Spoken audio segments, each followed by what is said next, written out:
Teamwork isn't just nice to have in business, it's the undisputed competitive advantage.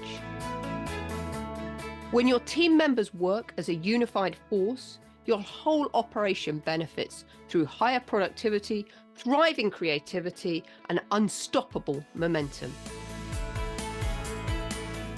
Welcome to the Impactful Teamwork Podcast, where we share with you strategies and tactics to help you develop game-changing teams so that you and your business can make a real difference in the world.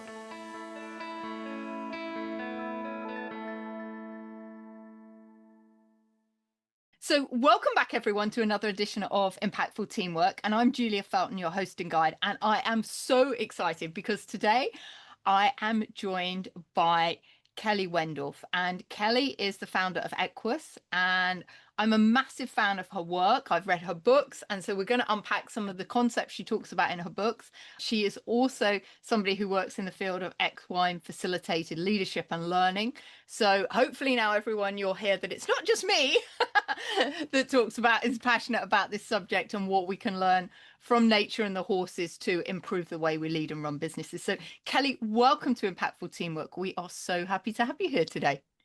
Thank you, Julia, and greetings to your wonderful community. It's great to be here. Thank you. Thank you so much for joining us. And Kelly, would you just want to start by giving people a little bit of introduction about you and maybe how you got into the work? Because I know you've got quite a long story into that. Yeah, it is a long story, so I'll just the abridged version. Very abbreviated version. But I remember listening to you once, Julia, and you said you fell into this work, and or I would say it chose you, right? Yeah, for sure.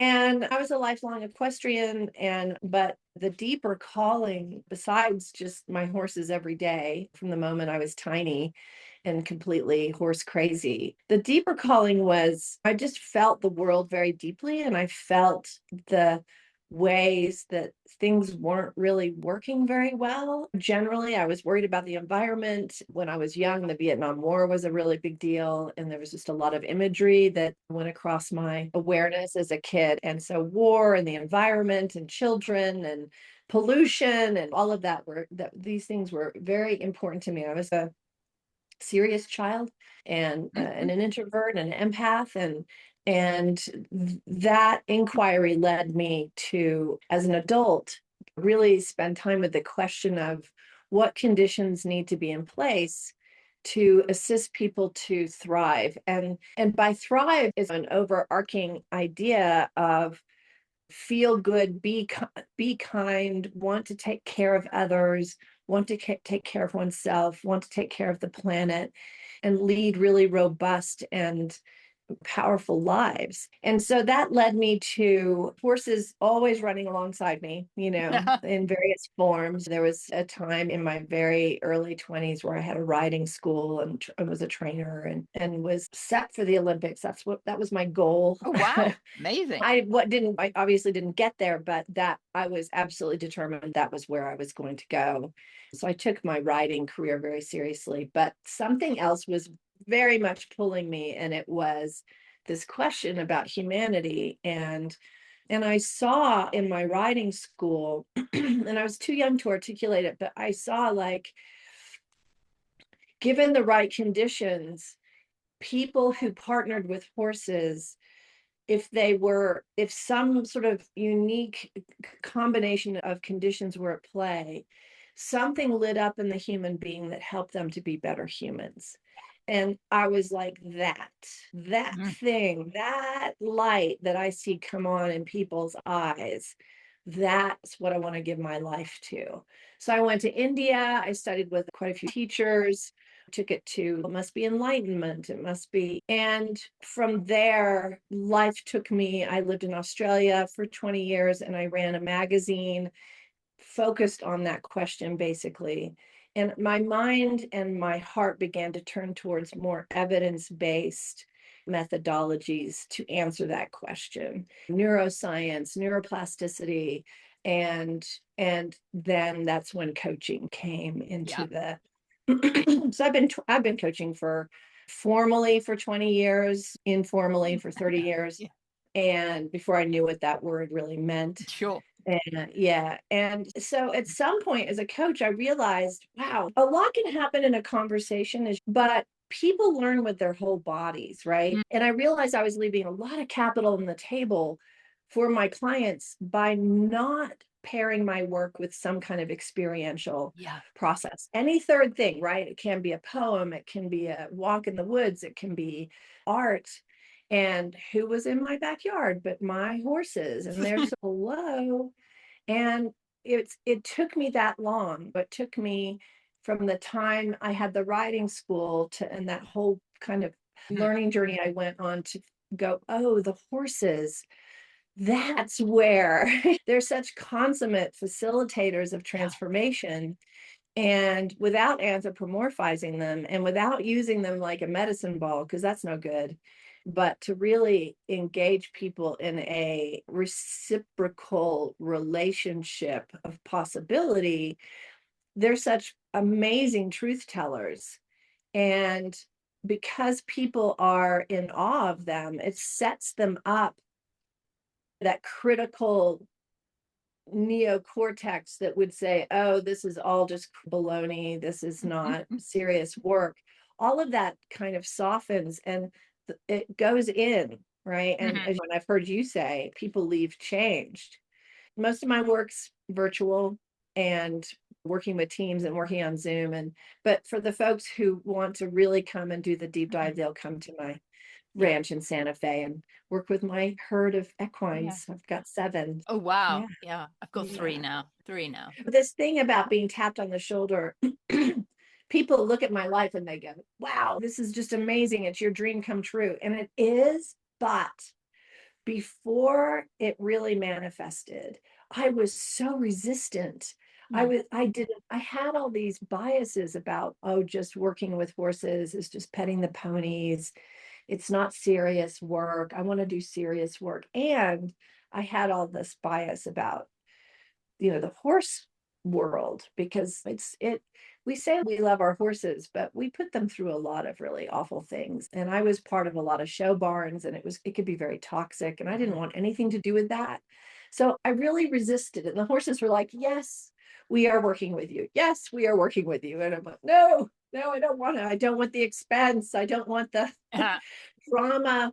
And they had their way, boy. And now, of course, looking back, I'm just so grateful. But it's not an easy lifestyle. It's Mhm. incredibly, and my all my friendships, I have what's called a ranch clause, which is basically to all my friends and to people who count on me in my intimate circle. At any time, anything can happen at the ranch. And I may have a plan to go skiing with you on a Saturday, but if something happens with the horses, Yeah. we're not doing it, right?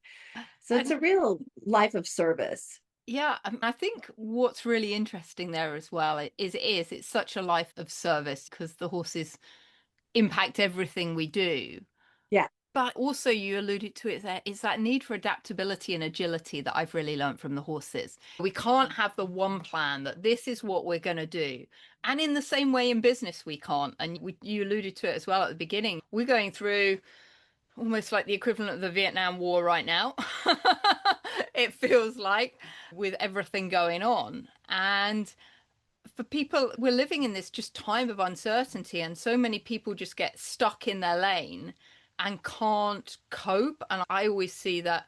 I remember reading a quote from Ariana Strozzi that women that had worked with horses or been brought up around horses actually had gone on to have very successful corporate careers because they used that discipline and that Yes. adaptability, and just you just have to get on and dig in and deal with what's going on. And I think that's the horses really teaches a lot of resourcefulness, I think. Absolutely. And there's a certain physics when you partner with nature. A physics is undeniable that you cannot bend. Either the water trough is filled or it isn't. Either the horses are fed or they're not. Either you're attending to a broken fence or not. And there is no manipulation, or you have to be adaptable and you have to meet the forces that are there each day and really meet them with a player mindset, right?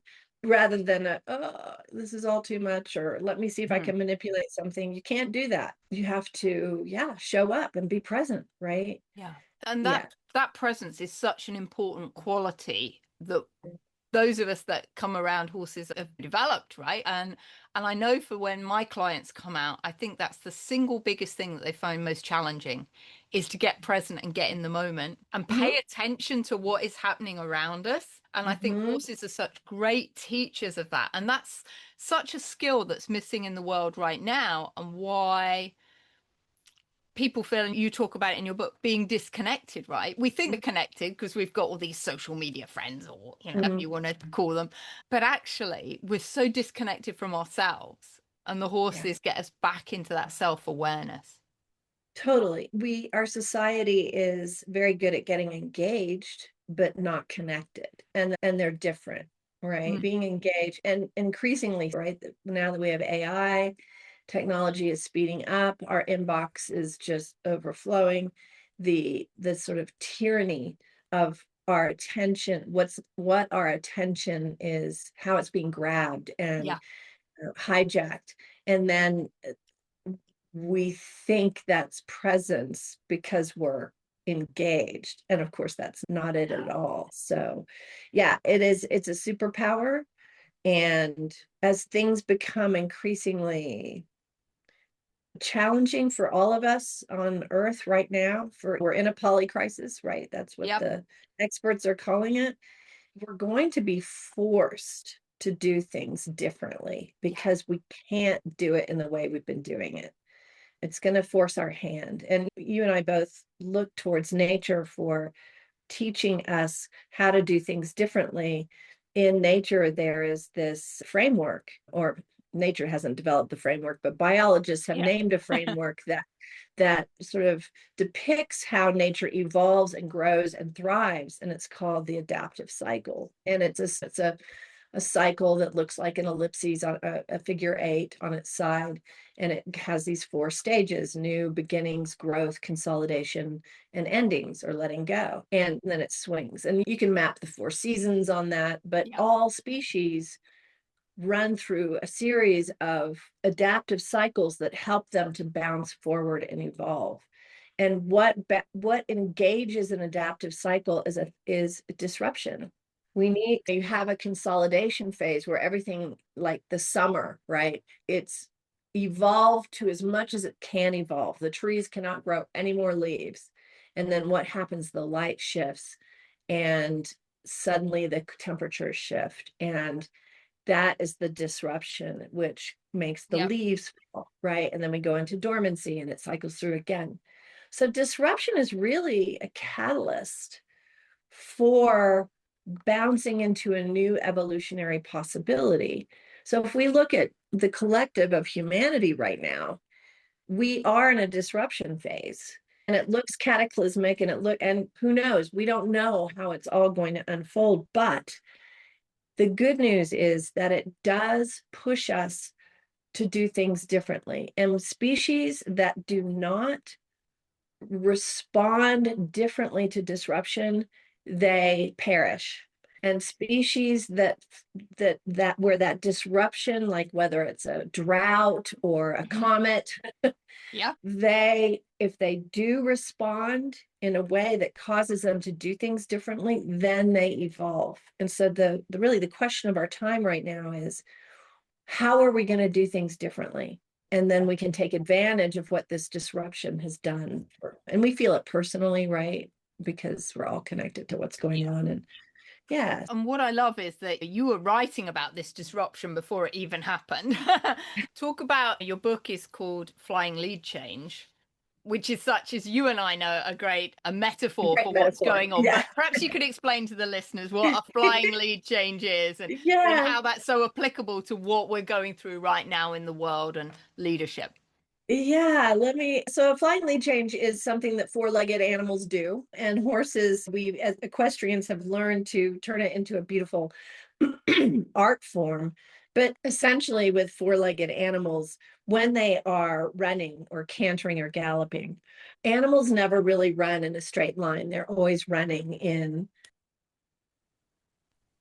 an arc. And to run in an arc, they have to balance themselves either to the right or to the left, leaning.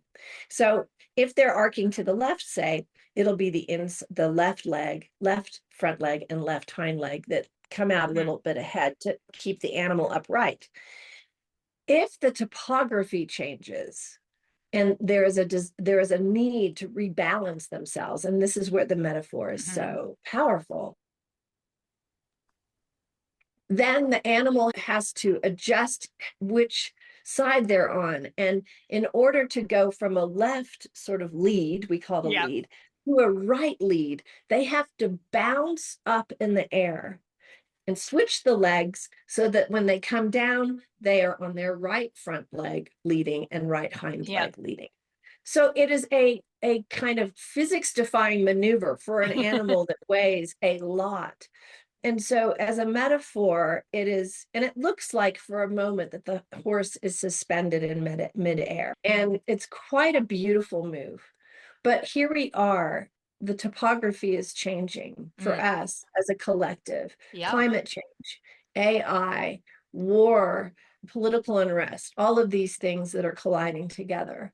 We could either continue going in the same way that we've been going, balanced on the same side that we've been doing things, or because of that shift in topography, we can bounce into the unknown for a moment of free fall and switch the way we're doing things. You could say from left to right or right to left, from masculine to feminine. There's all kinds of ways to play with that.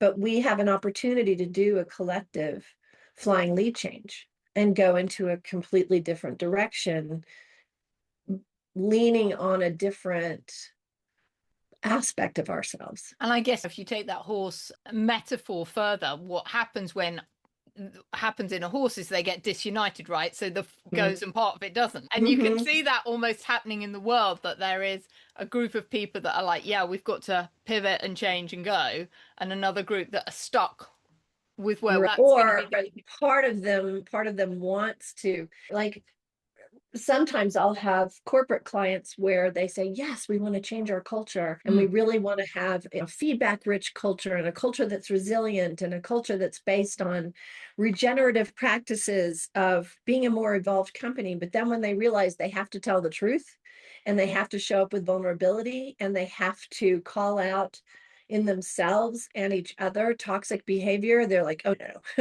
So they're cross-firing. Their front legs want to go to the right, left legs want to go stay to the left, and that's no fun. And I think you make a really interesting point that I know that's pretty fundamental to everything that is in your book, is that in order to change, each one of us individually needs to change and talk to the truth. So tell us a little more about some of the principles in the book that help us show up in our truth and be that vulnerable person that we need to be. Yeah, vulnerable and powerful, right? Yeah. The horse is an ancient system. They're one of the oldest, most successful mammals on the planet, second only to the platypus, who's at 150 million years. The horse, as a species, has been around for 56 million years. So that means they've lived through tectonic shifts and climate spikes and volcanic mega explosions, many powerful disruptions, including humanity, a very powerful disruption to all of Earth. Yeah. And the indigenous people, the horse is actually indigenous to North America. The Spanish did not bring the horse to North America. They started here in a state called Wyoming, in an area called the Polecat Bench. And because of that, the indigenous peoples have a long enduring relationship with the horse. About 15,000 years is what the research shows. And in that time, the indigenous peoples have seen the horse as a wisdom companion, not so much as a pet. Yeah. So if we look to horses scientifically, like why 56 million years? What is it about how you organize yourself, the choices you make, what you embody? What is it about you as a species that's helped you to survive that long? And just to give perspective, of all the species that have been on planet Earth, only 1% remain. 99% have evolved or gone extinct. So we're talking about a species that over the arc of 3.8 billion years of evolutionary intelligence, a species that is among the few that has the best longevity. So if you're looking as a company, how do we create longevity as a company? What's going to bump us from being a 20-year-old company to a 500-year-old company? Yeah. So where should we look? We should look to someone who knows how to do that. Yeah, for sure. And what we've discovered is that the horse has a culture, and not a lot's been written about horse culture because mostly our culture sees horses as a commodity. So we've studied elephants and wolves and gorillas, but we haven't studied a horse from that point of view as much. We study them to see, how do we make them run faster or jump higher? Yeah. But what's their culture? So the culture, and there's a few ways you could slice this up, but I feel like this is pretty solid. Their culture rests on 5 core premises: safety, connection, peace, freedom, and joy. So as they're human, my job is to keep my horses feeling like these 5 principles are intact. Yes, food, water, the paddock, keeping clean, blah, blah. But safety, do they feel safe emotionally, physically, psychologically? Connection, do they get to live together as a herd, as a family, working together, living together? Are they connected to what else is happening at the ranch? Peace, is it a stress-free environment? Freedom, do they have choice? Do they have say in the matter? Can they choose whether or not they show up for a coaching session? That's a big one. That was a big one I had to learn about. And joy. Joy. Horses are very emotional, and they have the capacity to feel great anger, sadness, and joy. And the lead horse is selected based on her ability to keep those 5 principles intact. And she does it. And I say she deliberately because in wild bands, when they are left to their own devices and haven't encountered a lot of trauma, it is a matriarchy. Yep. And she does it not through dominance and force, and Hollywood has it all distorted. It's not the stallion with his harem of mares. It is, she does it through care and presence. So now when I've taken this model of safety, connection, peace, freedom, and joy as led through care and presence to my indigenous friends and teachers, they say, yes, this is how we do our society. A lot of the colonizers met the war chief in the indigenous folks as communities, thinking they were meeting the chief. The chief is the quieter one, is the one holding the space, is the one regulating the nervous system of all the others. So a 56 million year old successful system has been successful because it leads through care and presence, not dominance and force. And this tracks with Darwin's work. This whole idea that Darwin said survival of the fittest, again, is a misnomer. The word that he had in his writing and research more than any other is the word love. Right. Species that work in a power with paradigm and collaborate and support and power with, these species thrive. Species that work in power over dynamics, oppression, suppression, dogma, oligarchy, all of that kind of craziness, they perish. So if we as humans want to survive this disruptive moment in history, we need to lead differently. Because, and we're talking in generalizations here, but you have to start somewhere. This power over emphasis in leadership not only kind of causes more caring people to step away from leadership because they feel like that's not me, but if you're caring and you're present and you have a sense of wanting to care for the whole, you're a leader. And sadly, the paradigm we're in rewards really bad behavior and power over behavior, oppression and subjugation and manipulation and coercion and all of those things. So, and interestingly, humans learned about that style of leadership only 6,000 years ago. This is not the way we used to lead. This is a sort of new emergence in our collective history, and it's a distortion. And interestingly, and this is not in my book, and it will be in my next book, but between 6,000 and 10,000 years ago, humanity experienced a series of very cataclysmic natural events. To the degree that we became very traumatized from our point of view from nature. It was volcanoes, it was tsunamis, it was drought, it was climate change. And we went from, oh, nature is our partner, to, nature can't be trusted at all. We better control her. We better find a God that we can pray to. And that was when we started picking up arms and going to war and really becoming we were scared. And so that makes sense. So we've stepped into this bizarre paradigm of power over that does not work for us. And we are seeing the outcomes of it now in a really big way. Nuclear proliferation, and we're killing the planet. And even if we could build a company that could last 500 years, will we make it that long? So we surfed to the end of our internet in a way. And now we're invited to go to something that we do remember in our DNA, which is care and presence. And these are not soft skills. I can't stand. Do not get me started. No, likewise.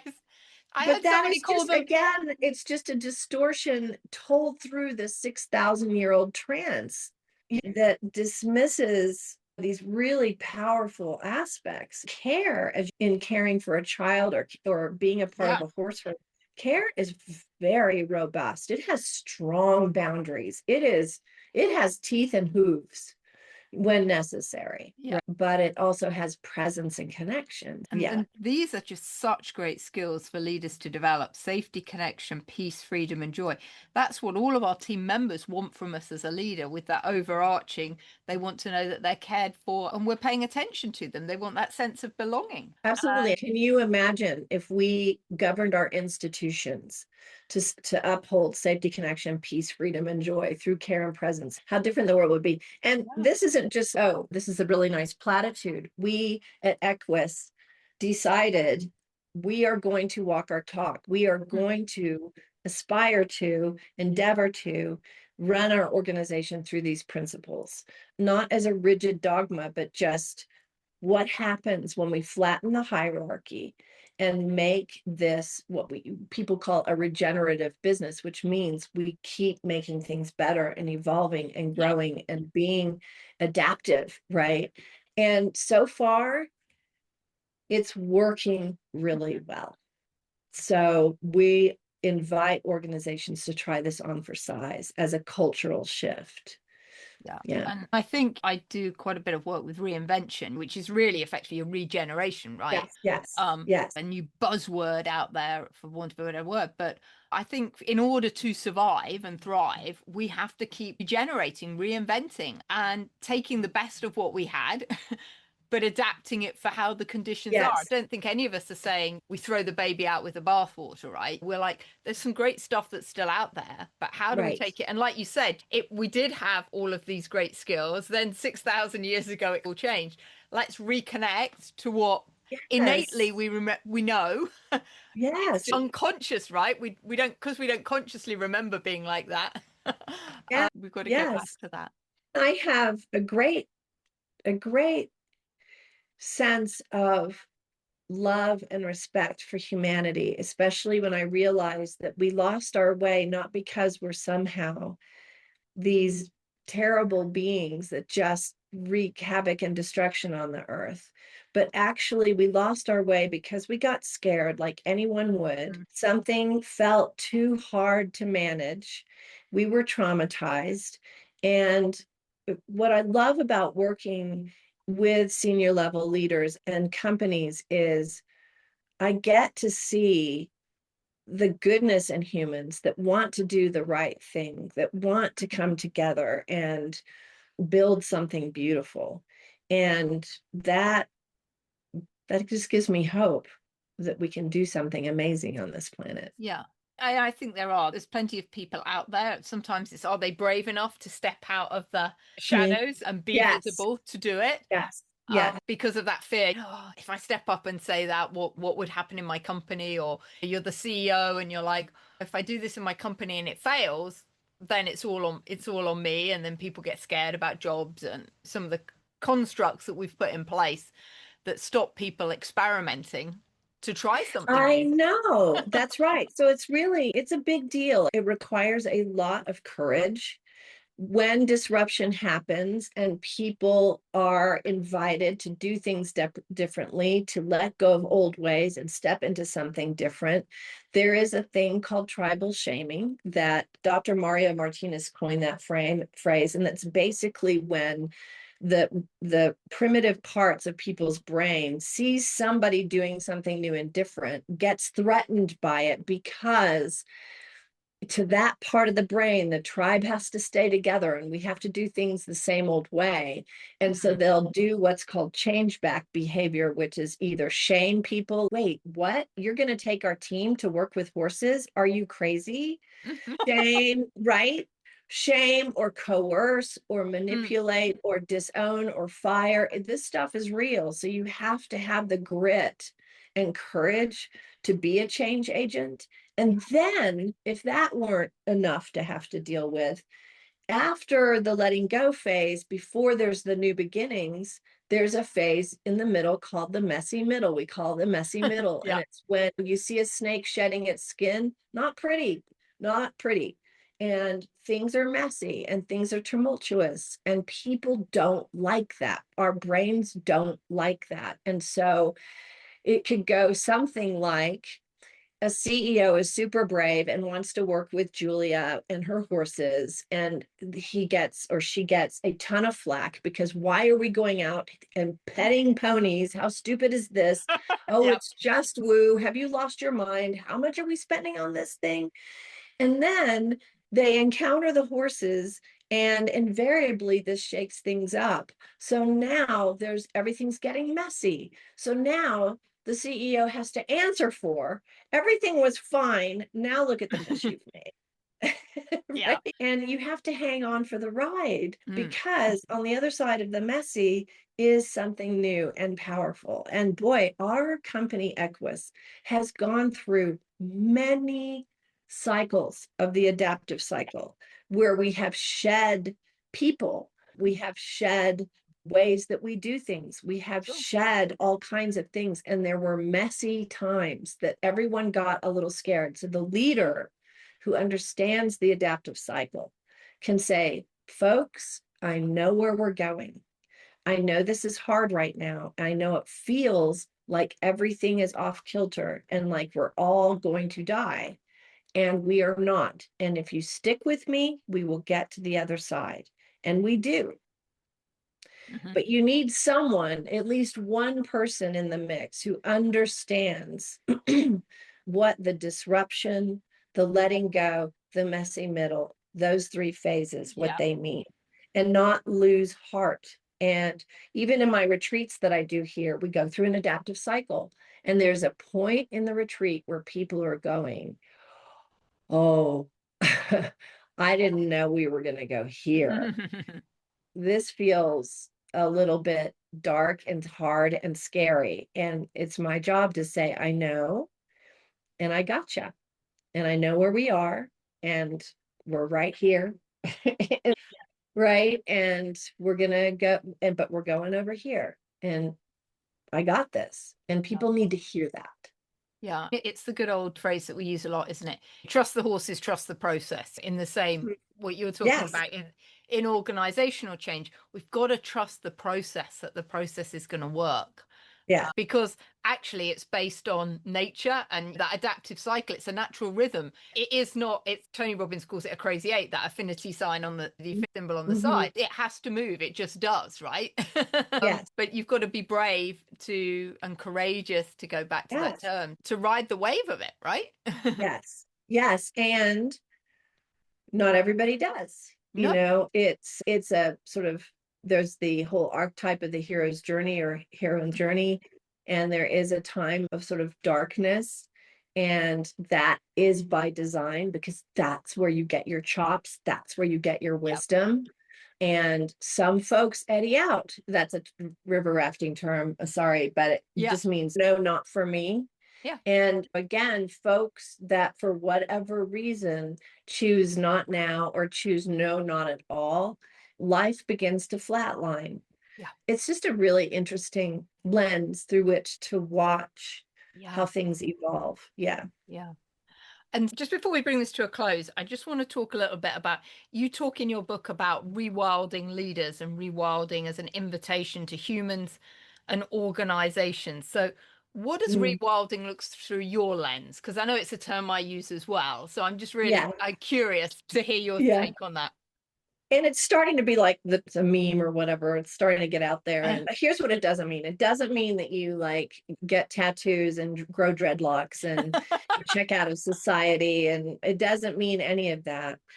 We The process of domestication, we are all natural beings. Mhm.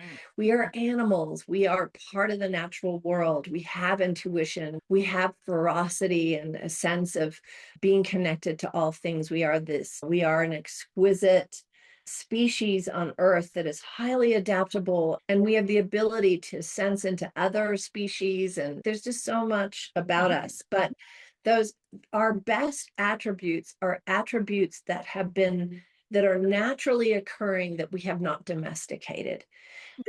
This last stretch of time, 10,000, 6,000, has brought in a lot of constraints about who we can be, constraints that have not served us.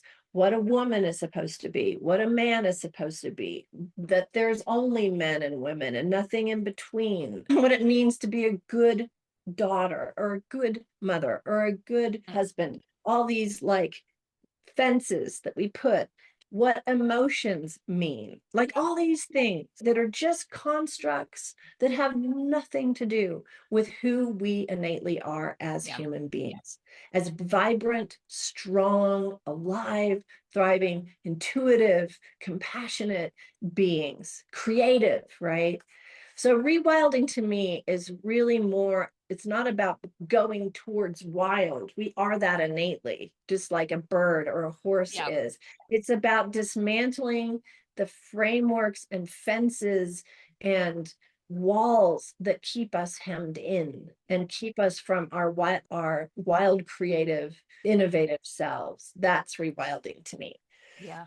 Going back to our innate self that's always there or has always Yeah. been there, that we've just put all these layers and masks and all that other stuff on top to All that hide stuff, everything. and Yeah. totally just not helpful stuff. And Yeah. it's really fun to examine what those are and realize, oh wow, that's just a belief that I've been Yeah. holding in and on, and I don't even need to have that anymore. Yeah.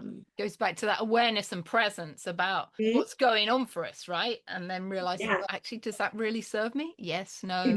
Yeah. Making some conscious choices about that. Okay. So, Kelly, it's been such a pleasure to chat with you. I know that you wanted to share with people your book and stuff like that. Perhaps they can tell Yeah, people thank you how they so can get hold of much. that, how they can get hold of you. What's Thank you. Thank you. My book is on all major booksellers, Flying Lead Change, 56 million years of wisdom for leading and living.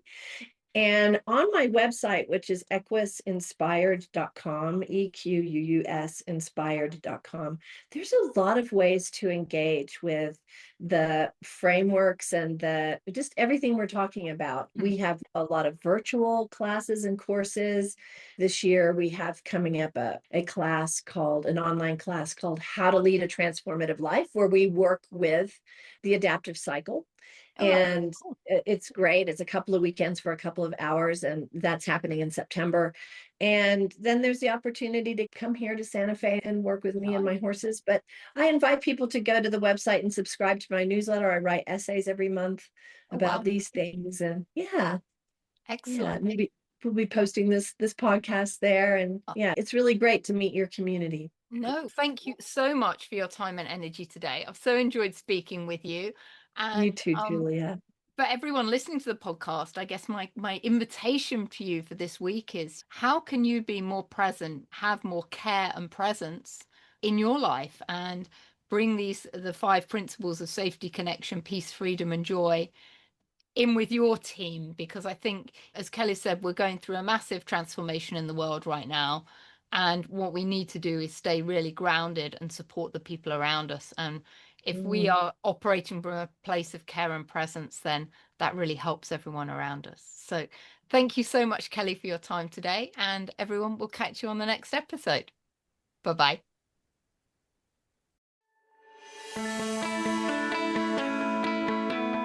Thanks for listening to the Impactful Teamwork podcast. Please stay tuned for future episodes and do subscribe wherever you get your podcasts. If you've enjoyed this episode, please leave a rating on your favourite platform. Recommendations are essential for attracting new listeners. Please follow us on social media at Julia Felton and at Business Horsepower. And if there are any topics you'd like us to cover on future episodes, please do let me know. Remember, you and your team are always making an impact. What impact will you make today?